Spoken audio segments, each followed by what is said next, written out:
Dan silakan duduk saudara sekalian. Selamat malam semua, shalom ya. Damai sejahtera Tuhan pasti ada dalam hidup kita. Yang percaya katakan amin ya. Saudara teman Tuhan, saudara kita akan lanjutkan apa yang kita pelajari sejak minggu pertama, yaitu tentang kesadaran akan hadirat Tuhan. Ya, sejak minggu pertama kita belajar tema ini, yaitu tentang kesadaran akan hadirat Tuhan. Saudara-saudara sekalian, nah ayat firman Tuhan yang mengantarkan kita sekali lagi dalam perenungan, saya akan ulangi ayat yang ada di dalam Mazmur 139, saudara sekalian. Di dalam ayatnya yang ke-7 sampai ayat yang ke-10, inilah kata-kata firman Tuhan. Sekali lagi, saya akan baca ayat yang warna hitam, tolong Bapak Ibu siap-siap baca yang warna merah dengan suara mantap. Saya baca ayat warna hitam, Bapak Ibu baca ayat yang warna merah. Dikatakan firman Tuhan, kemana aku dapat pergi menjauhi rohmu? Kemana aku dapat lari dari hadapanmu?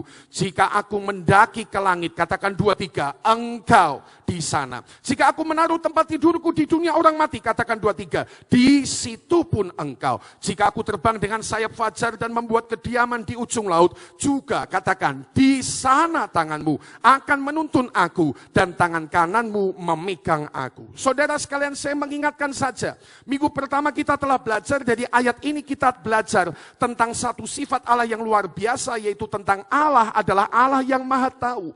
Tapi sekaligus dari ayat ini kita belajar tentang Tuhan yang maha hadir. Alkitab sekali lagi mengatakan, kemana aku dapat pergi menjauhi rohmu, kemana aku dapat lari dari hadapanmu, pergi ke langit, Tuhan di sana. Menaruh tempat tidur di dunia orang mati, Tuhan di sana. Terbang dengan sayap fajar, pergi ke ujung laut, Tuhan ada di sana. Tuhan ada di mana-mana. Tuhan hadir. Tuhan hadir. Nah, disinilah saudara sekalian, berdasarkan pengertian firman Tuhan ini, kita kemudian membangun satu hal yang namanya kesadaran akan hadirat Tuhan. Kesadaran akan hadirat Tuhan, KHT.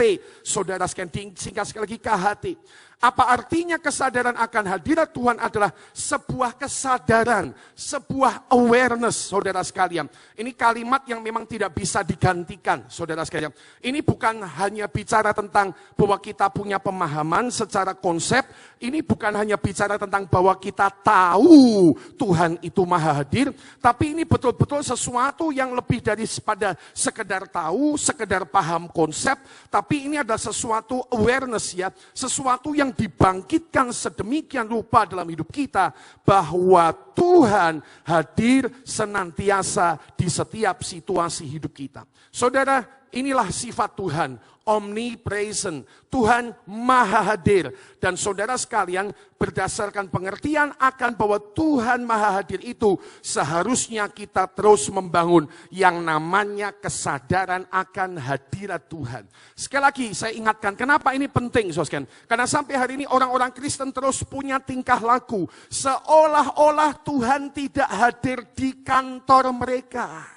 Sehingga ketika mereka melakukan perkara korupsi, mereka melakukan seolah-olah it's fine, it's okay. Sampai hari ini orang-orang Kristen bertingkah laku bahwa Tuhan seolah-olah tidak hadir di rumah tangga mereka. Sehingga ketika ada suami atau istri yang terlibat dalam perselingkuhan, mereka melakukannya dengan saudara sekalian, sepertinya it's nothing, tidak ada sesuatu yang salah. Saudara, hati nurani mereka tidak goyang. Mereka tidak lagi, saudara sekalian, ada takut akan Tuhan. Saudara-saudara sekalian, mereka lebih takut dengan CCTV. Kalau Anda ingat minggu pertama saya setel video tentang seorang copet, saudara sekalian, yang ketakutan karena setelah mencopet dia ketahuan di CCTV, saudara sekalian. Banyak orang lebih takut dengan CCTV hari ini daripada dengan Tuhan. Dan itulah sebabnya, saudara sekalian, dalam perenungan kita sungguh perlu belajar membangun kesadaran akan hadirat Tuhan. Bahwa Tuhan itu hadir senantiasa dalam hidup kita. Nah, sore ini saya mau berbagi sangat simpel sekali. Kalau kesadaran akan hadirat Tuhan itu penting, lalu bagaimanakah kita membangun kesadaran akan hadirat Tuhan itu? Bagaimanakah caranya? Apa yang harus kita lakukan untuk kita membangun kesadaran akan hadirat Tuhan? Saudara sekalian, ada 3 perkara sederhana pada kesempatan sore ini untuk membangun kesadaran akan hadirat Tuhan. Yang pertama, saudara sekalian, itu akan membutuhkan iman berdasar firman Tuhan. Membutuhkan iman, ya iman. membutuhkan sebuah keyakinan dalam hidup kita, keyakinan iman yang apa? Yang dibangun berdasarkan firman Tuhan. Saudara-saudara sekalian, kesadaran akan hadirat Tuhan itu tidak akan terjadi kalau kita ini tidak punya satu iman tentang perkara itu ya. Kalau kita saudara sekalian mempertanyakan, opo yo Tuhan itu hadir di sini. Apa ya Tuhan itu ada? Maka saudara sekalian, kita sudah kehilangan satu fondasi awal untuk membangun kesadaran akan hadirat Tuhan dalam kehidupan kita. Tapi saudara sekalian sebaliknya, ketika kita itu setiap kali mungkin bangun pagi kita bilang, thank you Lord, you are here. Engkau pergi ke kantor, thank you Lord, you are here. Engkau ada di sini, engkau ada di sini, engkau ada di sini Tuhan. Anda pergi kemana-mana, engkau percaya Tuhan ada dan beserta dengan engkau. Iman seperti itulah yang akan menolong kita membangun satu kesadaran akan hadirat Tuhan senantiasa selalu di dalam kehidupan kita. Ayat-ayat Alkitab berkata saudara tentang Tuhan yang hadir. Ayat-ayat Alkitab berkata saudara-saudara tentang Tuhan yang mengawasi semua tingkah laku kita, semua perbuatan kita, semua kehidupan kita. Ada satu ayat di depan dari Amsal 5 ayat 21, semoga Anda bisa melihat. Saya ajak baca Betel Area sore, kita angkat suara kita yuk. Kita baca Amsal 5 ayat 21 ini, katakan 3, 2, 1. Katakan, karena segala jalan orang terbuka di depan mata Tuhan dan segala langkah orang apa? Diawasinya. Saudara sekalian, mata Tuhan. Mata Tuhan, segala jalan orang terbuka di depan mata orang. Segala langkah orang diawasinya. Saudara sekalian. Saudara, ini bukan firman Tuhan untuk menakut-nakuti. Ini firman Tuhan untuk membangun iman. Ini firman Tuhan untuk membangun kesadaran terus akan hadirat Tuhan.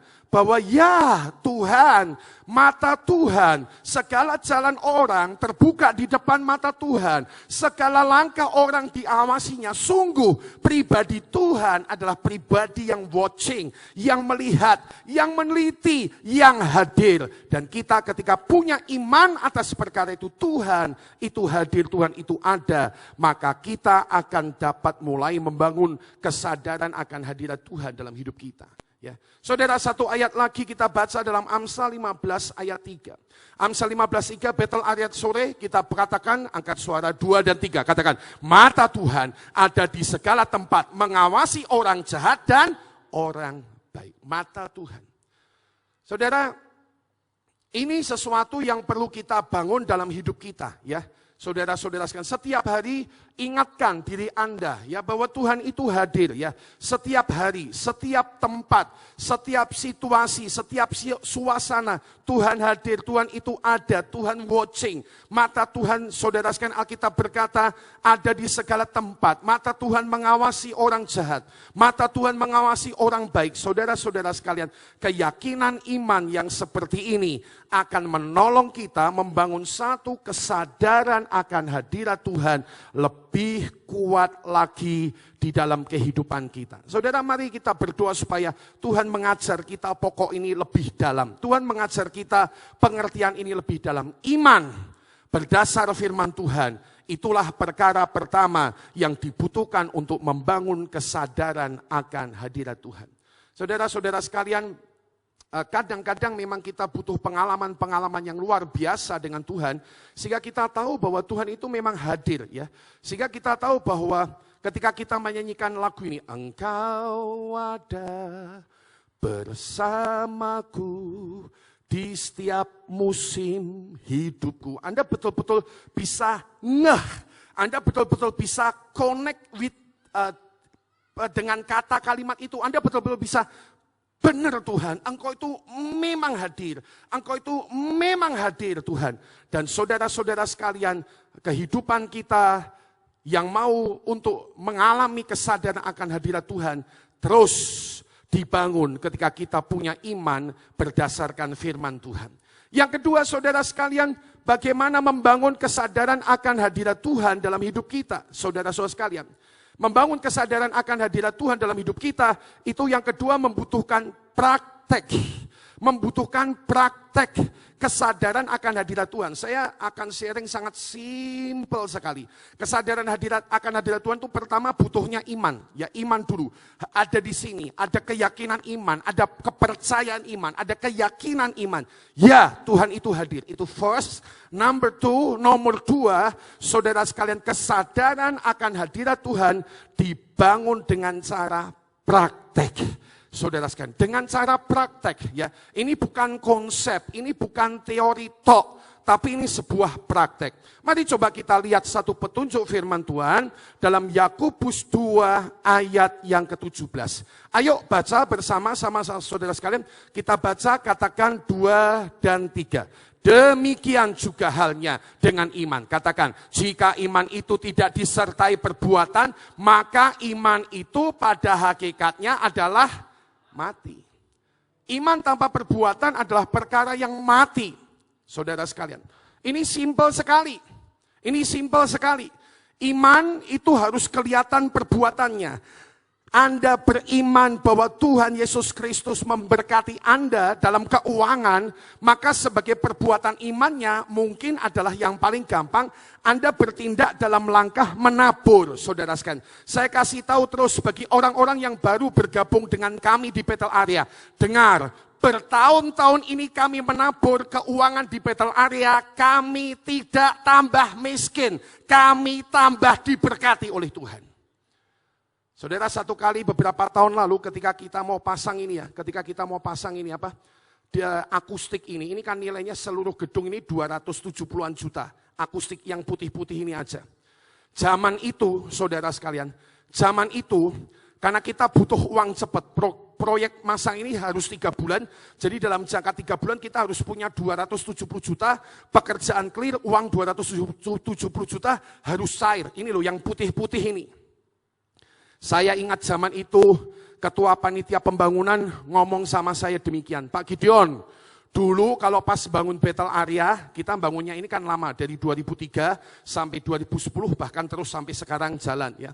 Beliau bilang, dulu kalau kita bangun bisa pelan-pelan Pak, uang ada mungkin berapa kita tempelkan ke gedung ini, uang ada berapa kita tempelkan ke gedung ini. Tapi sekarang Pak, mau membangun akustik ini tidak bisa pelan-pelan, harus cepat. Karena kita serahkan kepada pemborong, kita tidak mau gedung ini terlalu lama kotor, ada target mungkin 2-3 bulan, tapi dalam 2-3 bulan pekerjaan selesai, uang cair. 270 juta harus ada. Jadi panitia pembangunan minta izin sama saya, gimana Pak Gideon, kalau kita kumpulkan 30 orang di gereja kita, yang kita anggap sangat diberkati Tuhan secara keuangan, lalu kita lakukan ini, kata mereka, kita minjam uang sama mereka, ada yang minjam 5 juta, ada yang minjam 10 juta, ada yang minjam 20 juta, nanti kita gereja kembalikan pelan-pelan. Zaman itu saya pikir itu ide bagus. Saya bilang kumpulkan 30 orang itu, kita panggil 30 orang, lalu ketua panitia pembangunan presentasi, kita akan membangun gedung ini, akustik ini, kita butuh 270 juta rupiah, dalam jangka waktu 3 bulan semua harus clear, semua harus cash, selesai, nggak ada tanggungan lagi.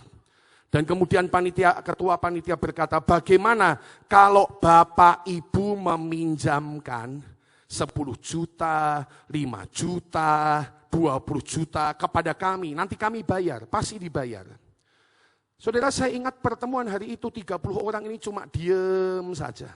Lalu ada satu di antara mereka yang bilang begini, dengar baik-baik.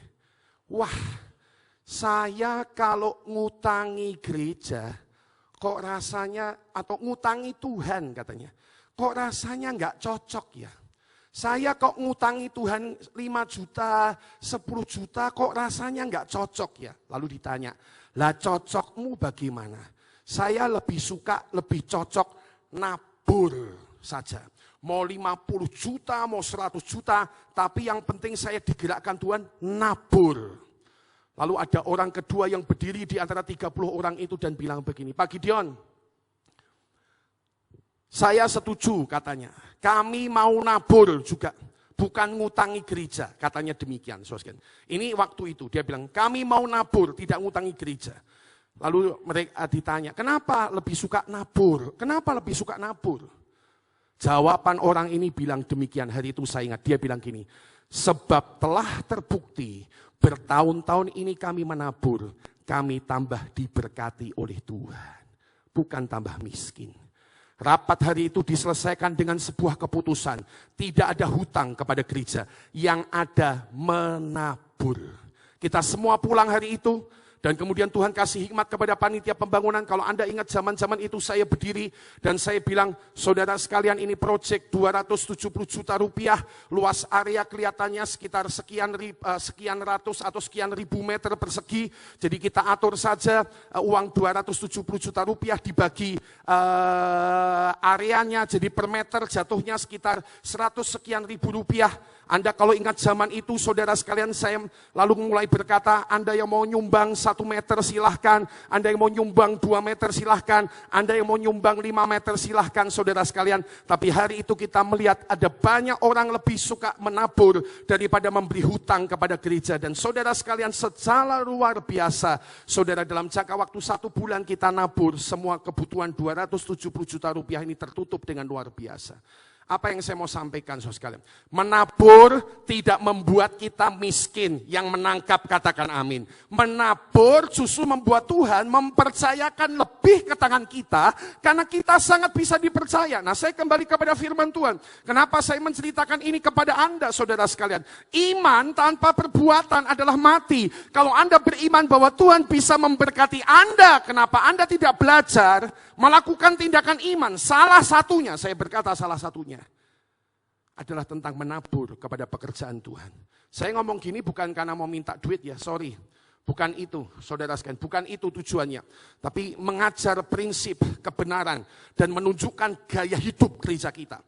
Kalau tadi Anda dengar kita mau nabur 20 juta ke Nepal, ataupun kita mau siapkan 50 juta, saudara sekalian, buat kota Salatiga, ojo gumun. 2 tahun lalu kita udah nabur 100 juta buat kota kita. Kita nggak minta dari kota kita ngasih kepada kota 100 juta. Ini bukan gagah-gagahan, ini gaya hidup, ini iman, ini tindakan iman yang ditunjukkan. Seorang pemuda-pemudi kalau terlibat dalam pacaran, lalu pemudanya ngomong, I love you. Maka saudara sekalian, ketika dia berkata, I love you, dia harus menunjukkan kata I love you itu dalam perbuatan. Tidak berhenti sampai kata I love you, tapi kalau makan bersama, sing bayari sing cewek, saudara sekalian. Itu bokek, itu laki bokek. Itu laki bokek itu. Sebokek-bokeknya laki yang cinta. Halo, dengar baik-baik. Kalau kamu sedang pacaran sama laki-laki yang setiap kali kamu makan, kamu yang bayar cewek. Sebokek-bokeknya cowok harus belajar tanggung jawab bayari makan kita. Yang setuju katakan amin. Ini bukan perkara miskin atau enggak. Cowok itu kalau cinta memang harus keluar semuanya. Yang setuju katakan amin.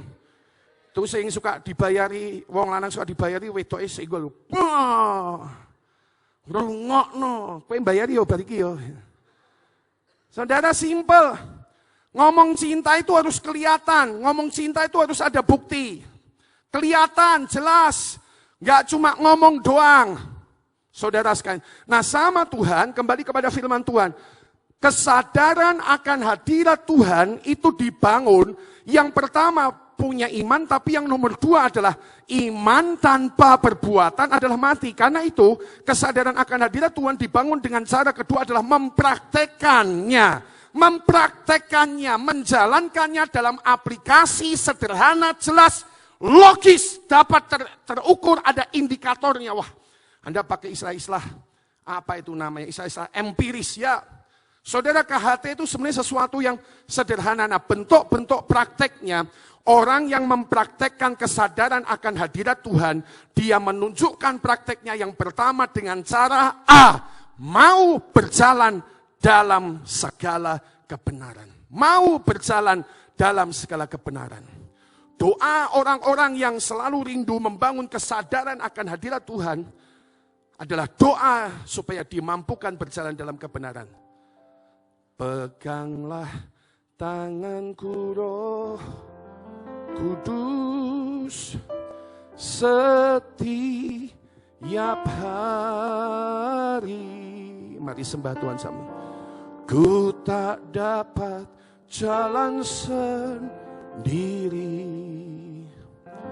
tanpa Roh-Mu. Bawalah hidupku kepada, apa katanya, segala kebenaran, segala kebenaran, agar ku tidak tersesat, mengikuti jalan-Mu. Saudara sekalian, orang yang mau berjalan dalam kesadaran akan hadirat Tuhan akan selalu doa, pegang tanganku Roh Kudus, tuntun aku, tolongi aku Tuhan. Gak mudah jalan ya, gak mudah jalan dalam hidup ini, tapi dia sembahyang terus dan dia mau jalan dalam kebenaran. Dia berjalan dalam pikiran-pikiran yang benar. Seperti kata Filipi 4 ayat 8. Tetapi ya, segala hal yang adil, yang suci, yang benar, yang baik, yang sedap didengar, yang patut dipuji, pikirkanlah semua itu. Seorang yang senang berjalan dalam kebenaran, oh saudara sekalian, dia melatih pikirannya terus ada dalam kebenaran. Walaupun tantangannya ada, walaupun tantangannya pasti ada. Siapa di sini anak muda laki yang tidak tertantang dengan perkara seksualitas di dalam pikirannya? Semua kita laki-laki tertantang dengan perkara seksualitas. Semua kita laki-laki punya kelemahan di bidang itu. Tapi laki-laki yang mau berjalan dalam kesadaran akan hadirat Tuhan, melatih pikirannya terus berjalan dalam kebenaran. Dilatih, diatur, dikontrol, tidak dibiarkan liar, saudara. Dia punya sembahyang, orang-orang yang mau berjalan dalam kesadaran akan hadirat Tuhan, berjalan ya dalam kebenaran, dia punya doa sekali lagi. Ku tak dapat jalan sendiri. Tuhan, dia bilang gini, tolong padaku.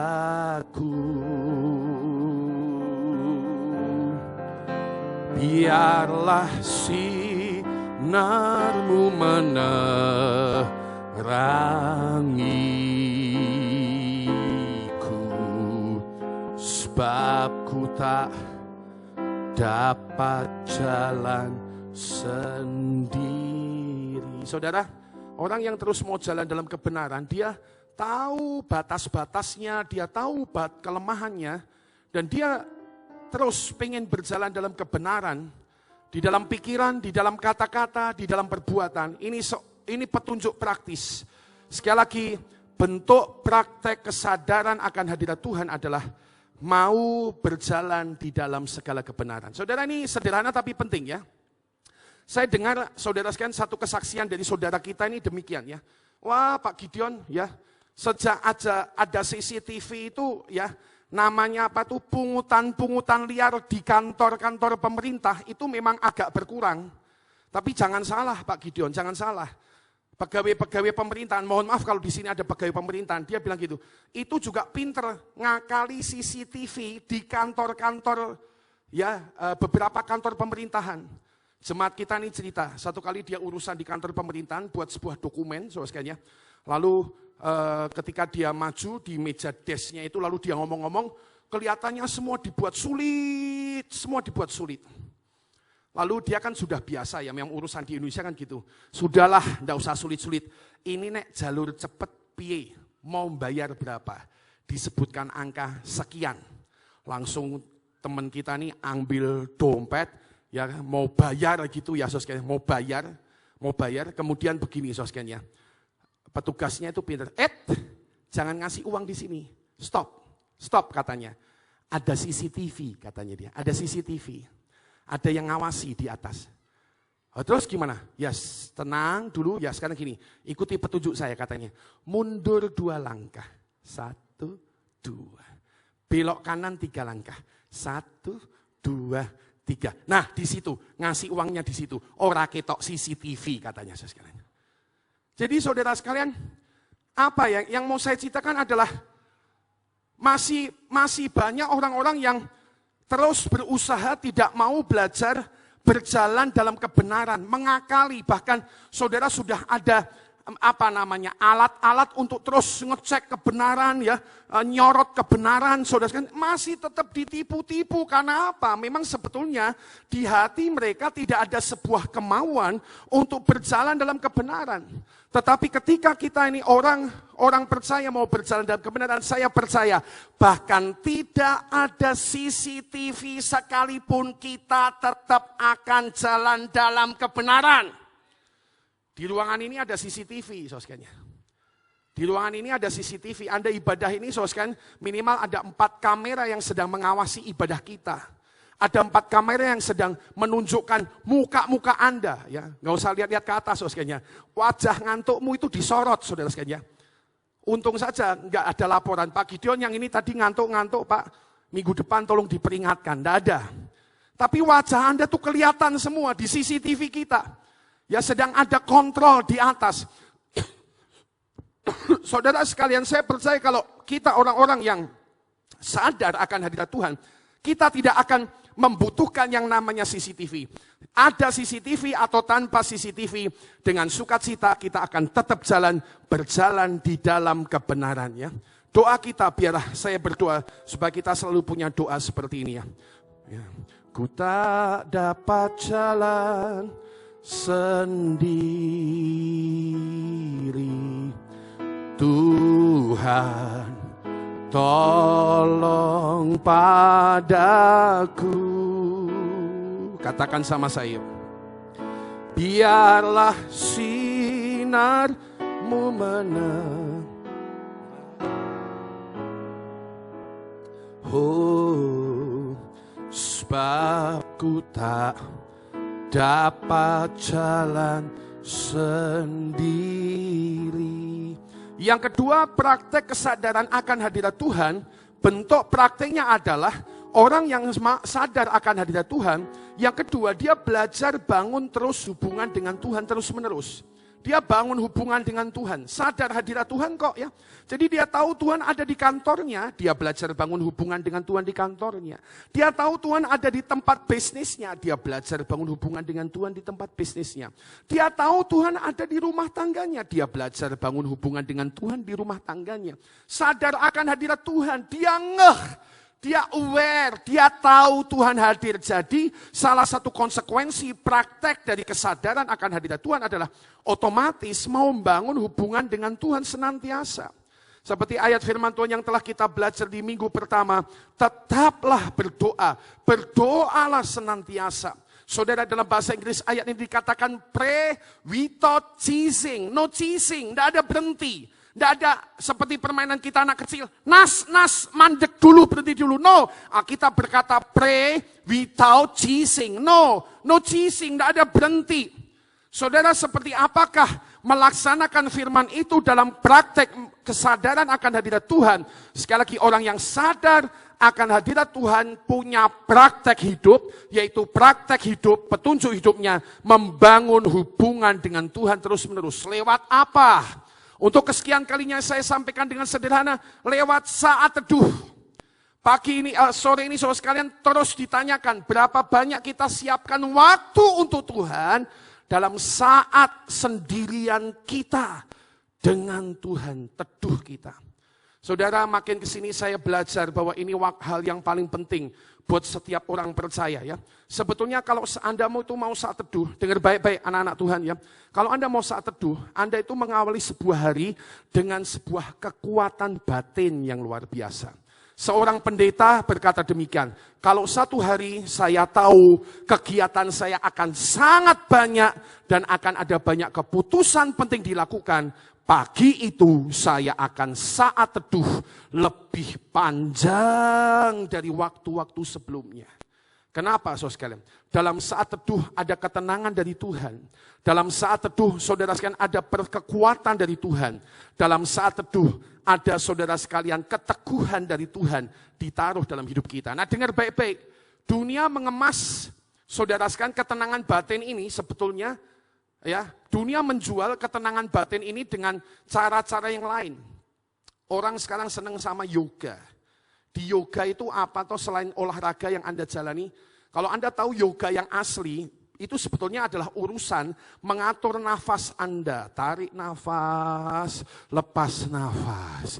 Tarik nafas, lepas nafas. Tarik nafas, tahan beberapa menit, lepaskan nafas. Sementara Anda mengatur, saudara sekalian, aliran nafas Anda sebetulnya sedang mencapai satu titik secara psikologis ketenangan batin. Nah itu sekarang dikemas, dijual. Sekarang dijual, harga trainingnya jutaan, mahal. Ya, nama alirannya macam-macam, saudara sekalian. Padahal, saudara, sebetulnya kalau kita sadar, saat teduh ini sebetulnya, saudara sekalian, punya efek yang sama, bahkan saya mau berkata efek yang lebih daripada itu. Yang setuju katakan amin. Bukan hanya kita tenang, tapi kita bersekutu dengan Tuhan yang hebat, yang setiap saat akan mengalirkan kekuatannya dalam hidup Anda dan hidup saya. Saudara, praktek bangun hubungan dengan Tuhan lewat saat teduh. Praktek bangun hubungan Tuhan dengan atmosfer pujian penyembahan. Ya, saya udah dorong ini terus-menerus ya. Ya, di tempat kerja, di mobil, di kantor terus. Atmosfer pujian penyembahan digelurakan. Mungkin apa? Setel pujian penyembahan. Sekali lagi, MP3 pujian penyembahan. Saudara sekalian, apalagi radio, saudara sekalian pujian penyembahan. Apapun diarahkan untuk membangun atmosfer ini dalam rangka membangun hubungan dengan Tuhan. Ada lagi yang namanya doa nafas. Saya cuma mengingatkan saja. Bagi Anda yang baru bergabung di Battle Area, kami telah mempelajari satu doa yang akan selalu mengkoneksikan kami dengan Tuhan. Nama doa ini adalah doa nafas. Seperti apakah itu doa nafas? Adalah doa pendek-pendek yang diucapkan cukup dalam satu kali tarikan nafas. Saudara sekalian, sesering mungkin berdoa nafas. Ya, mungkin buka pintu mobil, masuk, tarik satu kali nafas dan berkata, sertai kami Tuhan hari ini. Saudara sekalian, sementara berjalan dengan mobil berhenti di perempatan, saudara sekalian masih naikkan doa nafas berkata, terima kasih Tuhan, di tempat ini terus aku diselamatkan oleh Tuhan. Saudara masuk kantor, Anda duduk, tutup, saudara sekalian pintu kantor, Anda duduk, siapkan laptop Anda berkata, thank you Lord, hari ini aku siap bekerja dalam berkat Tuhan. Doa terus. Nah, saya kasih tahu kenapa kita doa nafas terus gini. Apakah kita ini, mohon maaf, orang gila? Apakah kita ini orang edan? Bukan. Ini orang sadar. Ini orang, Tuhan ada. Tuhan ada. Tuhan ada. Dia punya iman, lalu dia punya praktek. Dan dia bangun hidupnya dalam hubungan dengan Tuhan. Yang selanjutnya, ya salah satunya lagi, bangun hubungan dengan Tuhan lewat perenungan firman. Ya. Saudara, perenungan firman. Saya sendiri saudara harus berjuang ya. Saya sedang merasa sampai di satu titik ya, bukan tidak senang baca firman Tuhan, senang firman Tuhan, tapi saya rasa sedang butuh cara baru mendengarkan firman Tuhan atau membaca firman Tuhan. Ya, cara-cara yang lama sudah saya kerjakan, Alkitab saya baca garis bawahi, dulu saya kerjakan itu ya, semua saya habisi. Lalu saya membaca dari iPad, tapi yang terkini kayaknya saya sedang pengen sesuatu yang lain. Nah, puji Tuhan. Kemarin saya dapat satu info, saudara, ada nggak tahu Bu Purwati bilang ada satu alat kotak begini, isinya firman Tuhan audio, saudara sekalian. Jadi saya sedang berpikir untuk ambil alat itu, murah saja, saudara sekalian, tidak terlalu banyak investasinya, tapi efeknya besar. Ya, setel kitab Matius pasal 28, cetek, dengarkan firman Tuhan audio. Kayaknya zaman sekarang, jadi orang itu kan macam-macam ya. Pada titik ini saya sedang pengen lebih banyak dengar firman Tuhan pakai kuping, ya. Atau kalau Anda pergi ke Google Play atau ke Apple Store, saudara sekalian, Anda bisa download aplikasi-aplikasi Alkitab Audio. Alkitab Audio. Itu Alkitab Audio keren. Kalau Anda kasih headset Anda dan Anda dengarkan pembacaan Alkitab lewat aplikasi-aplikasi audio, Alkitab Audio, Anda akan seperti dengarkan zaman dulu itu loh, apa namanya? Zaman dulu kalau SMP saya pulang, itu saya cepat-cepat pulang, pengen segera-segera tiba di rumah. Jam 2 atau jam 3 kalau nggak salah. Sebab jam 2 sampai rumah. Sebab jam 3 akan ada siaran radio yang berjudul Brahma Kumbara. Wah, dulu saya ngefans sama itu.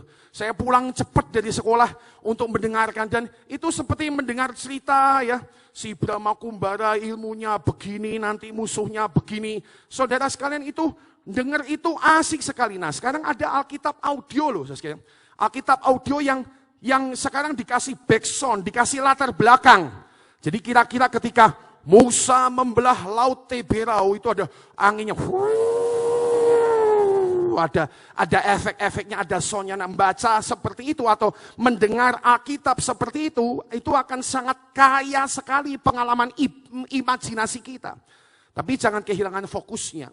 Fokusnya adalah kita mendengarkan itu, kita mengambil waktu untuk itu, supaya kita bisa membangun hubungan Tuhan dengan Tuhan terus-menerus, sebab kita sadar akan hadirat Tuhan. Nomor 3, yang paling akhir, bagaimana membangun KHT dalam hidup kita. Membangun kesadaran akan hadirat Tuhan itu terjadi ketika kita punya pengalaman jalan dengan Tuhan.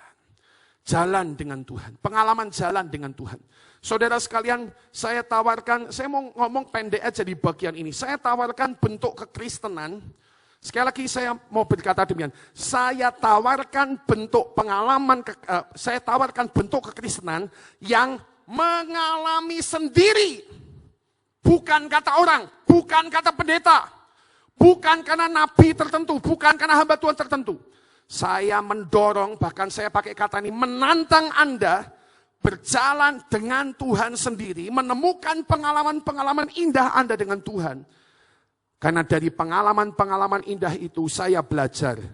Di situ kita akan, saudara sekalian, di situ kita akan, saudara sekalian, di situ kita akan mengalami, kita akan mengalami kesadaran akan hadirat Tuhan yang bertambah-tambah. Saudara, saya tambah lama tambah ngeh dengan perkara ini. Engkau ada bersamaku di setiap musim hidupku. Haleluya. Katakan, tak pernah kau biarkan ku sendiri. Once again, lanjutkan bersama saya. Katakan, sembah Tuhan sebelum kita akhiri firman Tuhan. Kekuatan di jiwaku, oh, adalah bersamamu. Tak pernah ku ragukan kasih-Mu. Saudara sekalian, ini lagu ini tambah lama tambah ngeh saya. Saya tambah ngeh karena apa? Dengar baik-baik. Saya banyak 16 tahun ini khususnya menggembala gereja ini, banyak pengalaman dengan Tuhan, banyak pengalaman dengan Tuhan.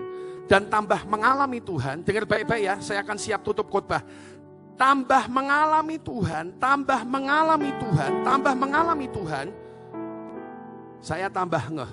Betul, Tuhan itu selalu hadir dalam hidup kita. Yang menangkap katakan amin. Anda mungkin belum pernah mengalami pengalaman ini, tapi nggak tahu bagi yang tua itu. Tapi saya kehilangan bapak saya usia 27 tahun. Hari itu sekali lagi, saya bukan jenis orang cengeng, tapi waktu bapak saya meninggal 16 tahun lalu, saya usia 27 tahun, saya berdiri natap mayatnya itu, kemudian bisa nangis. Saya seperti kehilangan sesuatu di hati saya. Saya kaget lihat dia meninggal dunia. Saya nggak percaya orang ayah saya akan meninggal usia 55 tahun. Jadi saya cuma berdiri di situ dan saya nangis. Dan saya nangis itu tidak hanya setahun. Saya nangis 2 tahun, nangis 3 tahun. Tahun keempat saya masih bisa nangis. Saya nangis banyak tentang perkara ayah saya meninggal. 4 tahun kemudian ibu saya tiba-tiba pagi hari, malam tidur baik-baik. Pagi hari sudah meninggal di kasur. Wah, itu pukulan kedua di hati saya. Zaman 2004 ketika ibu saya meninggal dunia itu, sepertinya hidup saya di atas ini kosong. Saya itu tahu mimpin jemaat, tapi seperti nggak ada cekelan gitu. Seperti nggak ada orang tua yang mendampingi. Tapi saya belajar itu jadi pengalaman berjalan dengan Tuhan. Dan hari ini kalau saya menyanyikan lagu itu, saya tahu banget apa artinya. Engkau ada bersamaku di setiap musim hidupku. Oh, Tak pernah kau biarkan ku sendiri. Saudara sekalian, saya bisa menikmati lagu itu sekarang karena punya pengalaman. Kekuatan di jiwaku adalah bersamamu. Ya, tak pernah ku ragukan kasih-Mu. Saya undang pemain musik semua dan kita akhiri saja.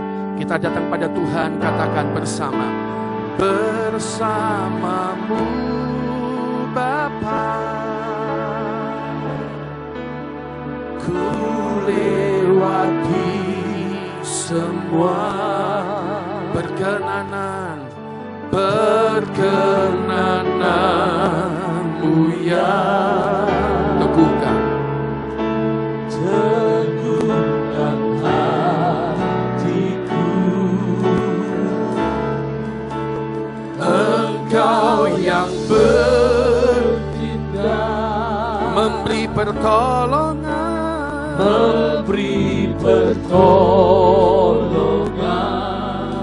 anugerah Tuhan besar, anugerah-Mu besar. Mari jemaat bangkit berdiri.